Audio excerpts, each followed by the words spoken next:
Bonjour à tous, je suis Marina, je suis une historienne d'art, guide francophone à Saint-Pétersbourg et à Volgograd.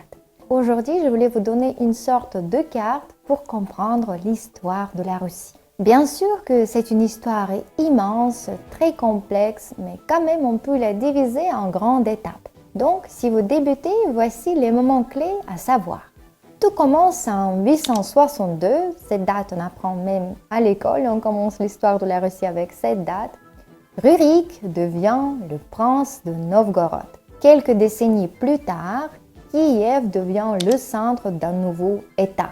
L'événement fondateur, c'est le baptême de la Russe en 988 par le prince Vladimir. C'est l'entrée de la Russie dans le monde chrétien orthodoxe, en construisant des forts liens avec la Byzance. Il est aussi important de dire qu'en Russie, il y avait seulement deux dynasties. C'est très facile à se souvenir. Il y avait la dynastie des Rurik et la dynastie de Romanov. Alors, tout a commencé par les Rurik. La dynastie des Rurik a dirigé pendant plusieurs siècles. En fait, c'est une époque d'expansion territoriale et en fait la formation d'une identité russe. Voici le mot clé de l'histoire de la Russie, c'est l'invasion mongole, autrement dit mongol-tatar.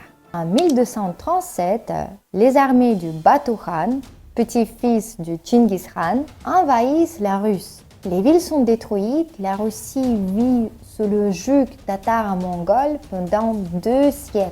En 1480, le joug prend fin grâce à la victoire du prince Ivan III. Et voici le moment important, seulement à partir du XIVe siècle, Moscou prend le rôle du centre de Russe. Vous avez entendu peut-être parler aussi d'Ivan IV, dit le Terrible. Il va prendre son pouvoir en 1547. Il devient d'ailleurs le premier tsar russe. Avant en Russie, c'était plutôt les princes, les grands-ducs, mais le mot tsar vient avec Ivan le Terrible. Les temps de trouble. Après la mort d'Ivan le Terrible et de son fils, qui était apparemment tué par lui-même, la Russie connaît une crise profonde. On y parlera des famines, de guerres, des interventions étrangères. Et voilà le moment clé, c'est seulement en 1613, une nouvelle dynastie prend son pouvoir. Monte au trône, c'est la dynastie de Romanov. La dynastie de Romanov a aussi 3 siècles d'histoire. Ici, il va falloir noter 3 personnes très importantes. D'abord, c'est Pierre le Grand. Il modernise la Russie. Il crée une armée moderne, une marine puissante. Il donne la sortie à la mer pour les Russes. Et finalement, il fonde Saint-Pétersbourg en 1703. La deuxième personne très importante, c'est Catherine II, ou Grande Catherine. D'ailleurs, en Russie, il y avait seulement 2 personnes qui portaient le titre de grand. Et c'était Pierre le Grand et Grande Catherine. Elle poursuit les réformes de Pierre le Grand et étend le territoire russe. Bien sûr, le 19e siècle est marqué en Russie par la défaite de Napoléon en 1812, mais aussi des réformes importantes comme par exemple l'abolition du servage faite par le tsar Alexandre II en 1881. Aussi, une étape importante dans l'histoire russe, c'est bien sûr la révolution de 1917. C'est le moment quand la Première Guerre mondiale affaiblit la Russie et en février 1917, tsar Nicolas II abdique. En octobre de même année, les bolcheviks de Lénine prennent le pouvoir. Et voilà, c'est la fin de monarchie et le début de l'URSS. Un autre moment clé et très important dans l'histoire de la Russie, c'est la Deuxième Guerre mondiale.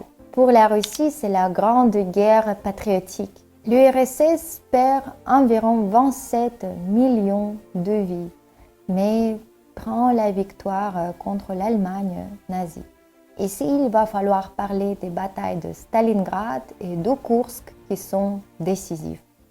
Encore un moment clé de la Russie, c'est bien sûr une histoire de la guerre froide. Je ne sais pas pourquoi, mais beaucoup me parlent surtout de la guerre froide.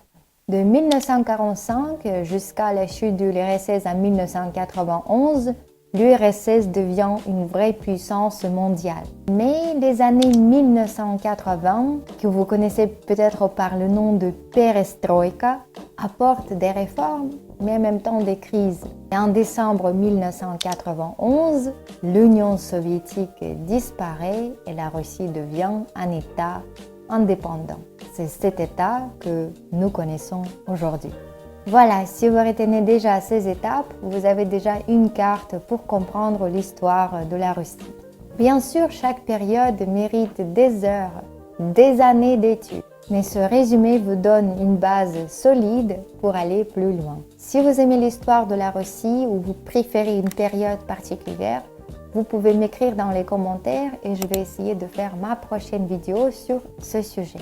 Vous pouvez aussi rentrer dans mon canal Telegram où j'écris tous les jours sur la vie en Russie. J'aimerais bien vous aider à comprendre et à découvrir un autre pays fascinant. Je vous remercie et je vous dis à très bientôt.